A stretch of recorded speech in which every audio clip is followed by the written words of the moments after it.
నేను మీ Anju. Welcome to Anju trendy collections. 3-piece set కుర్తాతో మళ్ళీ మేము ముందుకు వచ్చిన. మన దగ్గర అసలే ప్రైజెస్ లోగా ఉంటాయి, క్వాలిటీ నెంబర్ 1 ఉంటుంది. కానీ ఇంకా కొంచెం ప్రైజెస్ లోగా ఉంటే మేము తీసుకునే వాళ్ళం అని చాలా మంది మెసేజ్ చేస్తున్నారు కదా.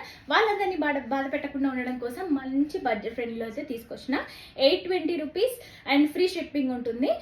3/4 హ్యాండ్స్ ఉంటాయి, బాటమ్ సెల్ఫ్ ఉంటుంది అండ్ మనకి వర్క్ కూడా మంచి హ్యాండ్ ఎంబ్రాయిడరీ వర్క్ అనమాట. సో టాప్ మొత్తం కూడా మంచి అది ఉంటుంది అండ్ ఫ్యాబ్రిక్ వచ్చేసి రేయన్ ఫ్యాబ్రిక్ అనమాట. అండ్ బాటమ్ కి కింద, టాప్ కి కింద చూడండి మంచి లేస్ కూడా అటాచ్మెంట్ ఉంది. అండ్ మనకి దుపట్టా విషయానికి వస్తే మొత్తం జరీ దుపట్టా. దీంట్లోనే జస్ట్ ఇక్కడ వర్క్ చేంజింగ్ లో ఇంకొక డ్రెస్ కూడా ఉంది మనకి, అది కూడా చూపిస్తా చూడండి. సో ఇదనమాట. సో ఫ్యాబ్రిక్ అంతా సేమ్ ఉంటుంది. దీనికి ఏంటంటే మనకి కొంచెం డిఫరెన్స్ అనమాట. అక్కడ బాటమ్ కి కింద లేస్ ఇచ్చినారు, ఇక్కడ మనకి సైడ్ కి కట్స్ కి లేస్ ఇచ్చినారు. సో చిన్నగా వర్క్ చేంజ్ అంతే, ఎంబ్రాయిడరీ వర్క్ దానికి దీనికి ఇది ఒకటే చేంజ్.